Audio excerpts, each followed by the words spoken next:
Bonjour tout le monde, je suis ravie de vous retrouver pour cette nouvelle vidéo. Alors aujourd'hui, j'ai décidé de vous parler des 7 choses que j'ai complètement arrêté de faire, soit depuis longtemps, depuis plusieurs années, soit depuis quelques semaines, quelques mois, il y en a certaines où j'ai arrêté très récemment. Donc c'est des choses qui me sont venues, il y a beaucoup de choses que j'ai arrêté de faire dans ma vie au fil des années, il y a des nouvelles choses aussi qui remplacent. Mais là, vraiment, ces 7 choses-là me paraissent assez importantes pour que je puisse vous les partager, parce que c'est 7 choses qui me permettent d'être mieux dans ma peau. Je ne fais plus ça, donc c'est plus facile, je suis plus heureuse et je pense que je peux partager ces points-là avec vous. Et vous me direz si vous faites ces choses-là, si vous ne les faites pas, si vous ne les faites plus, si vous êtes en train d'arrêter et s'il y a d'autres choses qui vous viennent qui pourraient nous aider tous ensemble à se sentir mieux. Alors avant de développer ces 7 points, je vous invite à partager cette vidéo, à vous abonner à ma chaîne si ce n'est pas fait et à mettre un petit pouce vers le haut. Alors le premier point, c'est que j'ai arrêté de me maquiller tous les jours. Et j'ai même arrêté de me maquiller même si je vois des personnes. Parce qu'avant, j'ai passé un cap intermédiaire où se maquiller, c'était uniquement quand je sortais ou quand je voyais du monde. Si je restais à la maison ou si je travaillais en télétravail, par exemple, je ne me maquillais pas. Comme si, vous voyez, se présenter aux autres sans maquillage, c'était honteux. Donc là, j'ai passé un cap de plus et je ne sais pas si vous, mesdames, donc je parle plutôt aux dames qui se maquillent, si vous avez passé ce cap également de sortir parfois sans maquillage. Même si vous sortez, même si vous allez rencontrer des gens que vous connaissez, etc. En fait, d'assumer votre visage sans maquillage. Donc il y a on va dire, une mouvance là, en ce moment. On voit des stars qui se maquillent plus, qui s'affichent par exemple sur les réseaux sociaux sans maquillage.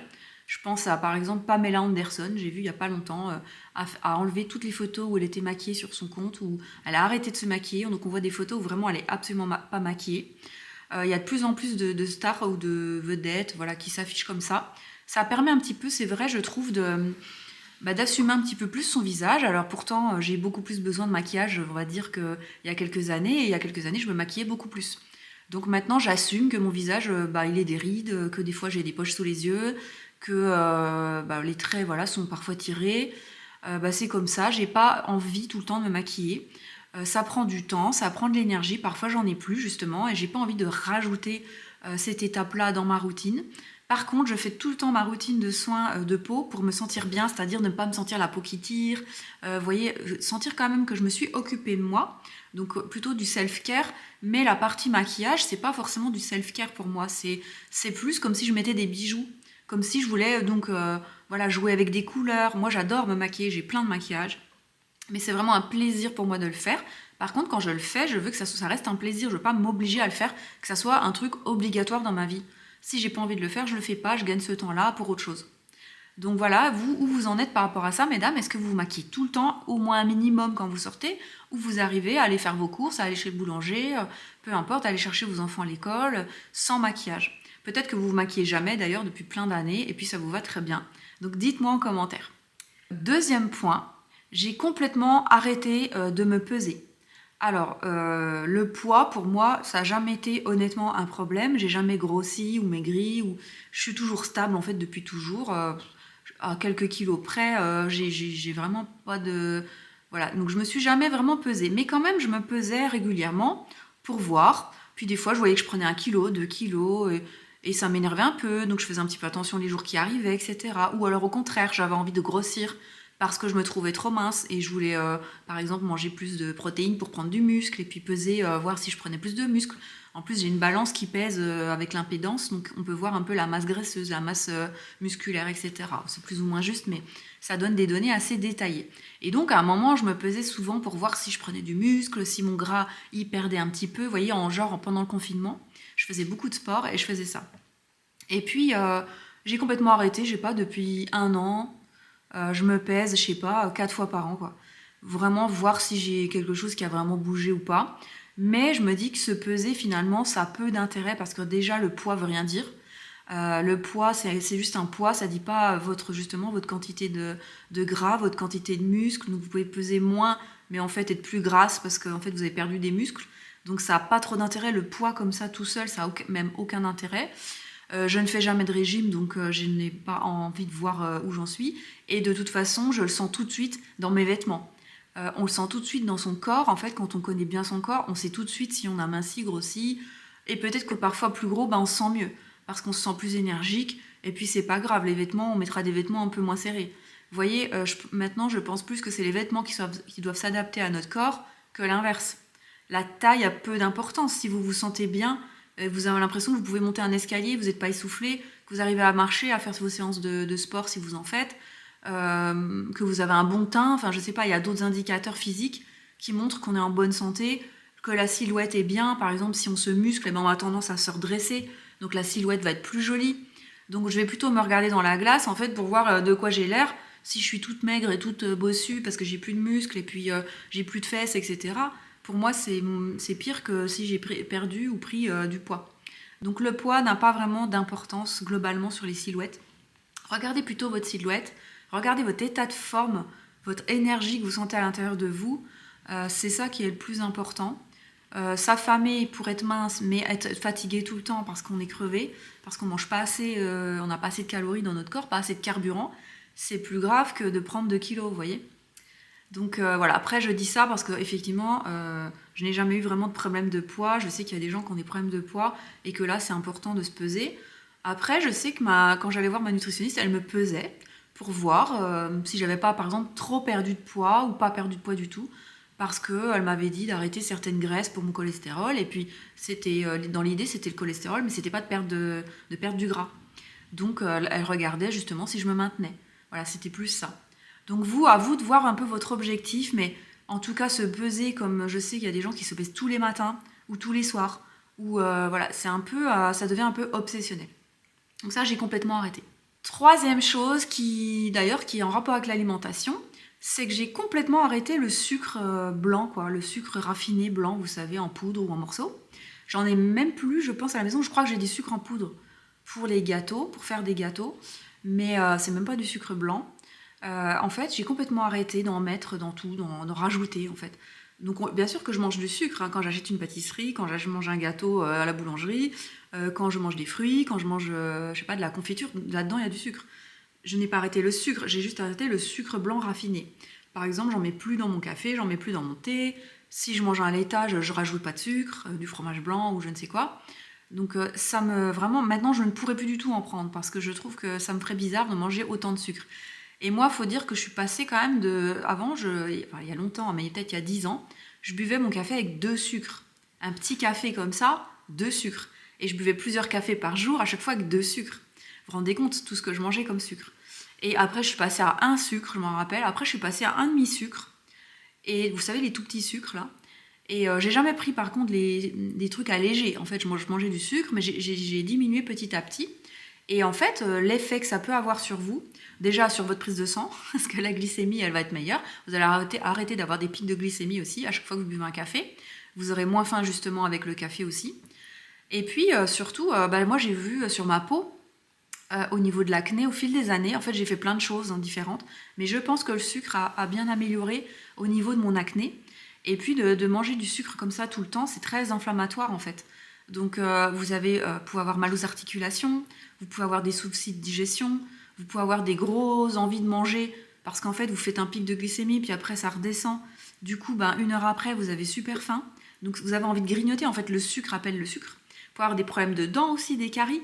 Si vous ne vous lavez pas les dents 4 fois par jour et puis vous mangez du sucre un petit peu toute la journée, il peut y avoir des problèmes de dents. Donc en fait, pour tout ça, petit à petit, moi j'ai mis plusieurs années, je pense, à vraiment enlever sans trop m'en rendre compte. J'ai pas fait ça en un mois. J'ai vraiment fait progressivement et puis j'avais plus envie en fait. Et là, récemment, je me suis aperçue que si je mangeais un truc qui était vraiment trop sucré, genre une friandise industrielle ou du chocolat, genre les Kit Kat, j'en mangeais tout le temps quand j'étais jeune. Là, j'ai remangé un Kit Kat, j'ai même pas pu le finir tellement que j'ai trouvé que c'était sucré, ça m'a écœuré. Donc vraiment, notre palais, il s'habitue. Et ça, je vous conseille de diminuer, voire stopper ce sucre blanc là, parce que ça n'a aucun intérêt en fait pour la santé. Pour le goût, je vous dis, moi maintenant, je ne pourrais plus du tout manger de sucre. Donc moi, j'adore le café sans sucre, alors qu'au début, je ne pouvais pas. Hein. Donc j'y suis vraiment allée progressivement. Mais après, le goût, voilà, on s'adapte à tout. Donc je vous conseillerais, si vous ne l'avez jamais fait, de tenter de diminuer un petit peu. 4e point, j'ai arrêté de... Alors ça c'est quand même assez récent, j'ai remarqué que maintenant, j'ai arrêté de culpabiliser lorsque je me repose. C'est récent, hein, parce que je m'en rappelle, il y a quelques années, J'avais du mal à m'asseoir et à ne rien faire. Alors je le faisais parfois, mais je culpabilisais. Je me sentais un peu mal. Et par exemple, je le faisais quand j'étais seule. Mais s'il y avait quelqu'un qui venait me voir ou quelqu'un dans la pièce, même de ma famille, je me disais, ah non, bah, ils vont voir que je fais rien. Non, il faut que je m'active. Et c'était vraiment un peu comme une maladie, quoi. C'était la culpabilité de ne rien faire. Donc ça, je sais qu'il y a beaucoup de gens qui l'ont. Parce qu'on vit dans une société où il faut toujours être performant, il faut toujours être efficient, il faut toujours faire plus, que tout soit propre, que tout soit rangé, que tout soit fait, que le travail soit fini le soir, que la to-do list soit faite. Je suis la première à faire des to-do list, des planifications de tâches, à essayer d'être la plus opérationnelle possible, etc.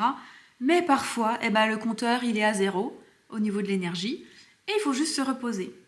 Et ce qui m'a aidée, ça fait à peu près, je pense, 1 an et demi, 2 ans que j'arrive vraiment à plus me reposer. Vous savez, c'est vraiment bête, mais j'ai une montre connectée. Et cette montre, donc je la connecte pas en fait, je la connecte jamais à mes autres appareils, mais juste, elle voit les battements du cœur, etc. Un peu comme toutes les montres connectées. Et elle calcule un petit indicateur qui dit de 0 à 100 à combien on est en énergie. Donc je ne sais pas sur quoi elle calcule ça, je pense sur les pulsations, elle voit quand je bouge en fait, donc elle sent si je suis à l'arrêt ou si je bouge. Donc il y a un petit calcul qui doit être fait. Et c'est tout bête, mais par exemple le matin, des fois je suis à 70, 80, si j'ai très bien dormi je suis à 90, et le soir je suis à 20, 15, et vraiment quand je suis très fatiguée je suis à 5. Et quand je suis fatiguée comme ça plusieurs jours de suite, en fait le matin ça remonte même pas au-dessus de 50. Parfois je me lève le matin, je suis à 30 quoi. Alors là, et en fait, au début je faisais pas attention, mais j'ai remarqué que quand je me réveillais et que je me sentais vraiment fatiguée, et que la journée allait être très dure pour moi, je regardais ma montre, effectivement j'étais à 25, 30, 40. Et quand je me sentais en forme le matin, je regardais ma montre, j'étais à 80, 90. Donc c'est quand même assez juste. Et quand je suis à 5 sur ma montre, je peux vous assurer qu'à l'intérieur de moi, je me sens à 5. Et inversement, quand je me sens fatiguée, je regarde et je suis à moins de 10. Donc du coup, je fais assez confiance à cet indicateur. Et en fait, il me permet de voir si mon ressenti, il a l'air d'être correct ou c'est juste dans ma tête, quoi. En fait, c'est bête, mais ça m'a appris à me faire confiance sur mes ressentis. Parce que maintenant, je sais que quand je ressens de la fatigue, c'est qu'il faut que je me repose. Et quand je ressens que je suis en énergie, c'est bon, je peux faire des trucs. C'est un truc bête, en fait, tout le monde devrait savoir ça. Mais c'est comme si on avait perdu la capacité de se faire confiance sur ses ressentis. Parce qu'on a entendu toute notre vie, il faut pas s'écouter, il faut y aller. Oui, ok, tu te sens fatigué, mais tu as encore des tâches à faire, il faut les faire. Vous voyez, on est toujours dans ce forcer, dans la force, dans l'énergie de force. Et des fois non, il faut être dans l'énergie de douceur parce qu'on va plus perdre de temps à forcer, parce qu'on va être lent et on va avoir du mal à se concentrer, on va avoir du mal à faire les choses, que si on se reposait peut-être juste 1 heure parfois, on va repartir de plus belle et on va être beaucoup plus efficace. Et ça, je le sais dans ma tête, mais je n'arrivais pas à le faire. Mais depuis 1 an, 1 an et demi, et depuis que j'ai cette montre, c'est pas pour vous dire d'acheter une montre, parce que vous pouvez très bien le faire sans montre, mais moi ça m'a aidé, c'est comme si ça me donnait l'autorisation de me reposer. Quand je me dis, là ça fait 3 jours que je me lève, que ça fait 3 matins que je suis à 40 en énergie et que je finis à 5 le soir, en fait là il faut que j'arrête, que je me repose. Vous savez, la semaine dernière j'avais beaucoup de travail et j'ai eu du mal à avancer, j'étais lente comme un escargot, j'arrivais pas à me concentrer, j'ai forcé, j'allais tout le temps en force. Et puis finalement, le vendredi, j'ai lâché parce que je me suis dit, je n'y arrive pas. Et là, le vendredi, je ne vais pas y arriver. J'ai tout lâché. Et donc, je suis allée me faire un soin. J'ai pas travaillé, quoi. Et aujourd'hui, là, on est lundi. Et ça va beaucoup mieux. Je suis pleine d'énergie. Je me sens à fond. Et là, j'avance à fond. Donc, vous voyez, il suffit des fois que l'esprit lâche. Et puis, tout lâche. Et puis, on revient de plus belle. Voilà, donc j'ai arrêté de culpabiliser, de me sentir mal quand j'étais pas efficace ou quand j'avais juste besoin de me reposer, et je me repose. 5e point, j'ai arrêté de m'habiller en vêtements de sport obligatoirement pour faire mon sport. Alors je m'explique. Vous savez que j'aime bien bouger au moins 3 fois par semaine, faire une séance de sport. Plus, depuis le début de l'année, là, j'essaye de faire aussi des étirements les autres jours où je ne fais pas de sport. Je fais des petites séances d'étirements, un peu de yoga, voilà, un peu pour m'assouplir ou juste bouger mes articulations. Sauf qu'avant, des fois, je loupais mes séances parce que je me disais, j'ai pas mis mes habits de sport. Et toute la journée, je me disais, il faut que je mette mes vêtements de sport pour aller faire ma séance. Et du coup, ça, j'ai complètement lâché, mais depuis quelques mois, j'ai complètement lâché. C'est-à-dire qu'une fois sur 2, je fais même plus en ce moment, surtout l'hiver. L'été encore, j'aime bien mettre mes affaires de sport. Mais surtout l'hiver, vu que je fais mon sport à la maison, eh ben, je m'autorise à faire mon sport n'importe comment, quoi. Donc soit c'est le matin quand je me réveille, bah, je fais mon sport en pyjama. Voilà, c'est pas grave, je transpire dans mon pyjama, je le mets au sale et puis voilà. Soit c'est le soir, bah, je suis en habit de ville, où je rentre du travail, ou je suis en habit en vêtements de ville. Et bah tant pis, je vais juste enlever mon pull et faire mon sport en vêtements de ville. Alors parfois, bah, c'est pas super adapté, donc bah, j'enlève juste mon bas et je mets un short, ou parfois, bah, je fais quand même... Moi, j'ai souvent des vêtements quand même amples. Vous voyez, des fois, je suis vous êtes en robe, vous avez un collant, et bah, j'enlève la robe et je fais mon sport en collant, quoi. Et quand je transpire trop, bah, j'enlève mon collant et je fais mon sport en sous-vêtements. Et bah, je suis chez moi, il n'y a personne qui me voit. C'est pas grave, j'ai fait ma séance au moins. Voilà, et je fais ma séance comme je suis, en fait. Que je sois, je vous dis, en pyjama ou en habit de ville, je la fais. Parce que sinon, ce petit truc de dire je dois me mettre en habit de sport, bah, ça fait que je fais pas ma séance parce que j'ai la flemme. Et souvent, bah, d'ailleurs, je fais mes séances de sport sans basket. Parce que moi, je fais du renforcement musculaire ou du cardio, mais j'ai souvent pas besoin de mettre de chaussures. Je suis pieds nus sur mon tapis. Et donc, bah, c'est assez facile. Et je vous assure que juste ça, de ne pas s'obliger à avoir des vêtements de sport pour faire son sport, bah, je fais beaucoup plus de séances. Donc je pense que c'est un bon truc. Surtout l'hiver, parce que l'hiver, on a froid. Et le matin, franchement, quand on sort du lit, on n'a pas envie de se changer et de mettre des brassières de sport et tout ça. Parce que juste, on a froid, quoi. Donc en fait, je descends directement dans la pièce où je fais le sport. Et je commence mon sport. Et puis après, j'enlève ma robe de chambre. Je commence en robe de chambre. Ce matin, j'étais en robe de chambre pour faire mon sport. J'ai enlevé ensuite ma robe de chambre. Voilà, donc petit à petit, j'enlève des couches. J'étais en chaussons au début. Et puis j'ai fini juste en pyjama. Et puis bah, comme j'ai transpiré, je vous dis, j'ai mis mon pyjama au sale. C'est pas grave, je change un peu plus souvent de pyjama. Mais au moins, j'ai fait ma bonne séance qui a duré 45 minutes ce matin et j'étais fière de moi. 6e point, très important, j'ai arrêté, mais ça c'est récent, de me justifier sur mon emploi du temps. Je m'explique. Ça va être, vous voyez par exemple, vous allez faire vos ongles un jeudi après-midi. Ou vous allez faire du sport en pleine journée. Et donc vous allez parfois avoir des remarques. Alors, les gens qui vous connaissent très bien, ils vont jamais vous faire des remarques par rapport à vous, à votre emploi du temps. Mais des gens, ça va être des remarques de gens plus éloignés, ou ça peut être les proches même, hein, qui vont dire, bah dis donc, tu t'en fais pas, toi tu te fais les ongles le jeudi à 15h, qui a le temps de faire ça le jeudi à 15h? Bah en fait, moi j'ai le temps, je le fais, je le prends. Je le prends parce que je m'organise. Et en fait, avant, j'avais tendance à me justifier, à dire bah écoute, oui, je fais ça parce qu'en fait, après, je travaille le soir, je finis tard le soir, ou je fais ci, ou tu sais, je fais quand même beaucoup d'heures dans ma semaine. Et en fait, tout le temps, je me justifiais vis-à-vis de mes proches, vis-à-vis de ma famille, vis-à-vis des amis, ou peu importe, quand j'avais des petites réflexions de ce genre. Et il y en a quand même souvent des réflexions de ce genre. Quand vous êtes à votre compte, vous pouvez vous organiser comme vous le voulez, comme vous l'entendez, et vous pouvez adapter un petit peu votre travail à votre rythme. Je ne peux pas toujours le faire, mais j'essaye de le faire au maximum. Et ça peut énerver d'autres personnes qui, elles, n'ont pas cette chance. Soit elles sont salariées, comme je l'ai été pendant 15 ans, et là, vous ne pouvez pas vraiment adapter, vous devez être présent en présentiel de telle heure à telle heure et de telle heure à telle heure. L'avantage, c'est que vous coupez, à un moment, vous rentrez chez vous, c'est fini. Alors que quand vous êtes à votre compte, bah, c'est pas comme ça, vous avez des horaires, c'est vous qui choisissez. Moi, parfois, je travaille le samedi, parfois, je travaille le dimanche, parfois, je travaille pas le mardi, parfois, je prends mon mercredi, parfois, non. Parfois, je finis à 23h. La vendredi dernier, j'ai fini à minuit mon travail. Mais j'avais pas travaillé le matin, le vendredi matin. Moi, je suis plutôt une personne du soir, j'ai tendance à bien travailler le soir, moins bien le matin. Donc, j'adapte. Je me lève plus tard le matin si je peux. Vous voyez ? Mais le principal, c'est que là, ça fait 5 ans que je suis à mon compte, 6 ans bientôt, et j'ai fait tous mes objectifs tous les ans. Je me donne un objectif mensuel et annuel, et tout le temps, je l'atteins même. Je suis toujours au-dessus de mon objectif.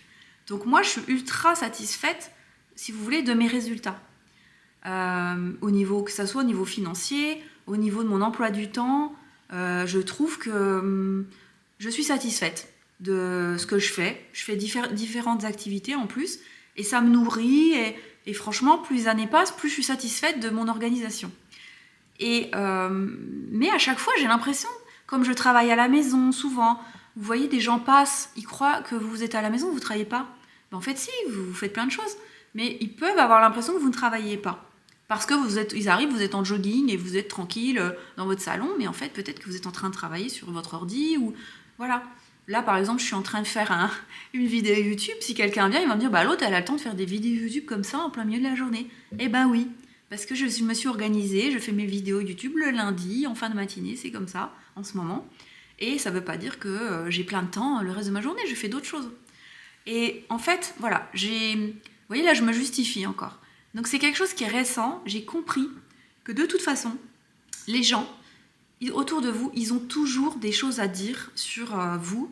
Et si vous êtes heureux dans ce que vous faites, vous êtes épanoui dans ce que vous faites, et en plus vous êtes performant et que vous réussissez, ça peut entraîner des petites remarques. Et des jalousies, hein, on peut dire le mot. Hein. Et donc, il n'y a pas à vous sentir coupable de quoi que ce soit. Vous n'êtes pas obligé de travailler 60 heures par semaine pour justifier que vous gagnez de l'argent. Si vous arrivez à travailler 30 heures ou 25 heures ou encore moins par semaine et à gagner quand même de l'argent, eh ben c'est très bien pour vous. Vous volez de l'argent à personne. C'est votre travail et c'est pas la chance non plus. Moi, si j'arrive je pense pas que je fais 50 heures par semaine. En fait, je calcule pas. Mais je pense qu'il y a des semaines où je fais 20 heures. Il y a des semaines où je fais 60 heures. En moyenne, je pense que je suis à 35 ou 40 heures. Et je gagne bien ma vie. Et en fait, si j'en suis là maintenant, c'est aussi parce que j'ai beaucoup travaillé avant, j'ai beaucoup investi sur moi, j'ai beaucoup fait de formations, j'en fais encore beaucoup. Tous les ans, je fais beaucoup de formations dans plein de domaines.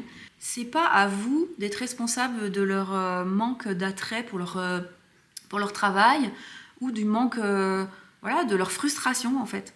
Elles peuvent aussi évoluer, ces personnes. Tout le monde n'a pas la même chance d'évoluer dans les mêmes domaines. Il y a aussi un peu la chance, je suis d'accord, qui joue. Mais il y a aussi, 90% pour moi, c'est le travail. Il y a peut-être 10% de chance dans la vie, et pour moi, 90% de ce qu'on arrive à faire, c'est lié à mon travail personnel. Moi, personne ne m'a rien donné, j'ai dû travailler pour avoir ce que j'ai aujourd'hui.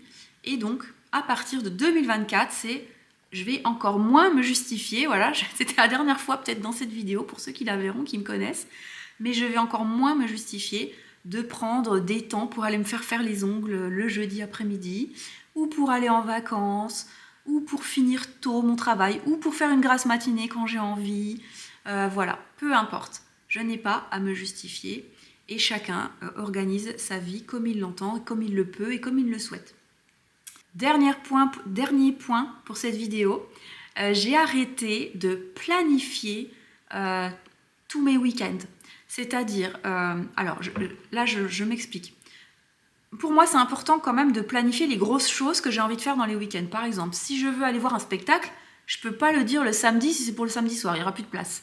Donc ça, je planifie maintenant les spectacles. C'est-à-dire, je regarde les programmations, je prends un peu de temps et je regarde lesquels je veux aller voir et je les mets dans l'agenda. Donc je sais que certains samedis ou certains dimanches ou certains vendredis soirs, je vais avoir des spectacles ou des sorties ou des dîners ou voilà. Ça, c'est planifié au niveau des repas en famille ou des repas entre amis ou des vacances. Par contre, tout le reste que je fais le week-end, je ne planifie pas.